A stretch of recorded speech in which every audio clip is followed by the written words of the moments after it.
In today's show, we are talking about all the new MacBooks coming for the next year. M1X, M2, SE. I'm iCaveDave and I simplify Apple so that everything just works for you, and I'm not dead. So just before we get into our main story for today, Beats Flex. This is a bit of a weird one. Apple has randomly increased the price from $49 to $69 like overnight, quite quietly on their website, and I can understand why they've done it quietly. We don't know if this is something to do with chip shortages. That's what's being suggested by many of the bigger sites, but 41% nearly price bump overnight, that is a huge jump.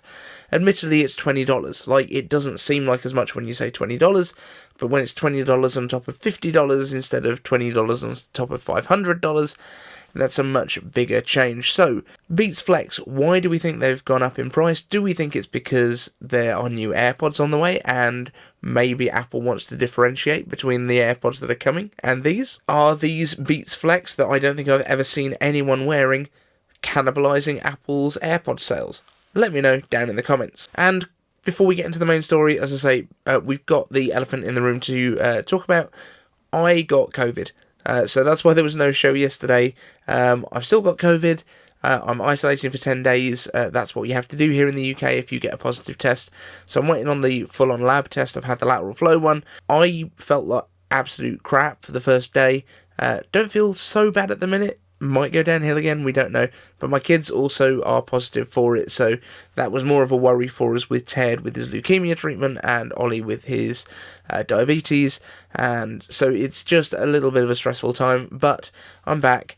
And thank you for all of the very, very kind messages. There were a ridiculous number of well wishes from you guys, so thank you so much for that. Now, let's talk about MacBooks. A couple of days ago, news broke from Kuo Ming Chi that the redesigned MacBook Air would be entering production in Q3 of 2022, which doesn't exactly line up with what we had expected. So, let's talk about that. The MacBook Air is expected to be powered by Apple's M2 chip, the A15X if you will, or a more multicore, more thunderbolt, and more speedy, bigger brother to the A15. Just as the M1 was to the A14, rolling out to Apple's first and more efficiency-focused Macs to take advantage of the new Apple Silicon architecture. So, expect to see a MacBook Air, Mac Mini and iMac with M2, although whether Apple would keep around a MacBook Pro with M2 is not really clear. I guess what it comes down to is the addition of a fan in a world where the TouchBar is going away enough to earn it a Pro badge. Now, I'm sure there would be some slight changes to displays and things, and it could be going into that 14-inch form factor. Let me know in the comments if you think that's worth having an M2 MacBook Pro. The M2 itself will have a very similar layout to the M1, with a balance of 4 Blizzard efficiency cores and 4 Avalanche high performance cores. That's right, we've got the names of those now.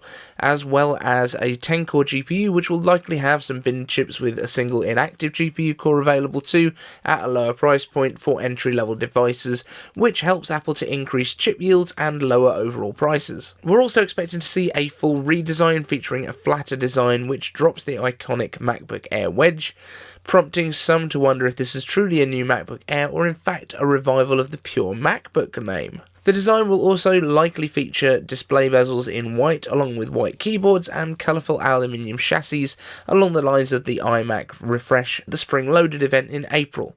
And while we were expecting to see the new MacBook Air in the spring, possibly in March or April, it now seems that Kuo Ming Chi is not expecting them to even enter production until the third quarter of next year, which I believe starts in July. This seems disappointing, but there could well be more on the way than we expect, especially if there's actually a MacBook and a MacBook Air on the way. We don't know for sure what order those products will sit in Apple's lineup, as the Air seems to mean the cheapest one in laptops, but then the mid-range in iPads sitting above the standard iPad in the range, but on the Mac side having sat much cheaper than the MacBook when it was introduced in 2015 or 2016, even though it was originally a premium option when that MacBook Air was launched. I just really hope that Apple decides what Air means to them one of these days.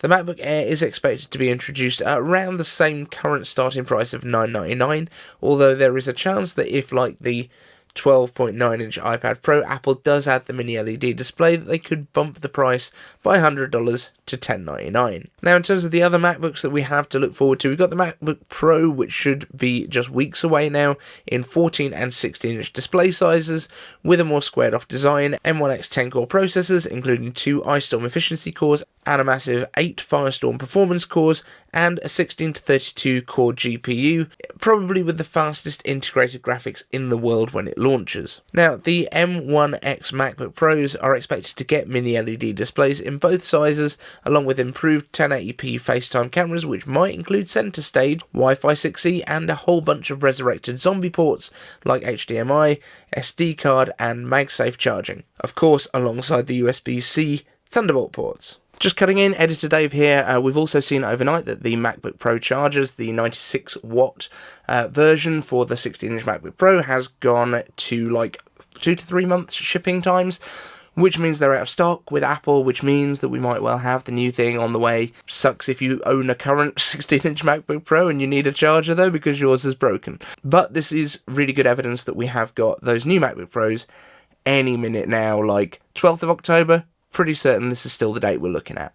Cool. Also, I'm still alive. There's also a non-zero chance that the charger brick could have an Ethernet port, much like the power supply for the iMac. And while I'd love some exciting colours to come here too, I think that Apple might well be pretty conservative and go with darker bezels, as well as colours like Starlight, Silver, Space Grey, but we'll see. Now, the final MacBook that could be on the cards is the MacBook SE, and I've been harping on about SE as a Mac thing for some time too. If Apple was to redesign the main MacBook Air, the current chassis could be repurposed into an SE model, being a more affordable way to get into the Mac ecosystem. Potentially a fanless MacBook Air design with an M1, 7-core GPU inside, and maybe even a smaller 128GB storage option to start with, would help get that price as low as possible. And I could see Apple going as low as $749 for those who are fine with an older design, lower resolution webcam, less fancy but still very capable display, and less colour options. And I know 128 gigs of storage doesn't sound like a lot for a laptop, but remember, a lot of people will use this basically as a web browser and an email machine, and maybe for doing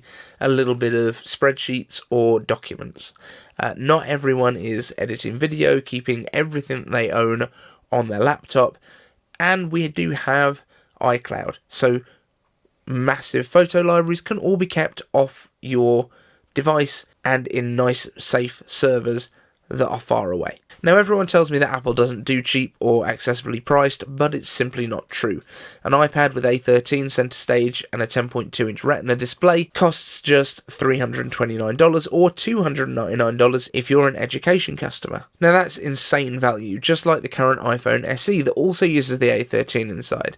Both devices use older design styles with Touch ID home buttons and big top and bottom bezels, but they perform great, so why not? Let me know down in the comments if you would be up for a MacBook SE, or if all of these computers came true, all of these laptops, which one would you be most excited for? For me, I think the low-cost one is pretty compelling. Now, that's a lot of information to take in one go, so I'm going to leave iCaveAnswers for later on today. Come back later on, and those will be up on the channel too, making up for lost time yesterday.